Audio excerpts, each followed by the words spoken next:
কাকা, আমরা আসছি বিএনপির ভারপ্রাপ্ত চেয়ারম্যান দেশনায়ক তারেক রহমানের পক্ষে আমাদের কর্পোরেশন মনপুরা বিএনপির অভিভাবক নুরুল ইসলাম নয়ন ভাইয়ের নির্দেশনায় আমরা এসেছি আপনাদেরকে এই খাদ্য সামগ্রী বিতরণ করার জন্য।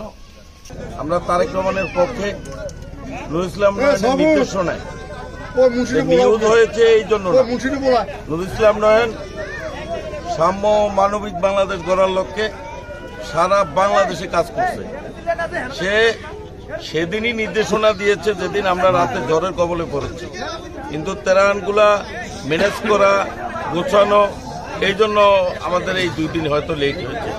আমরাই প্রথম এসেছি ডালচর।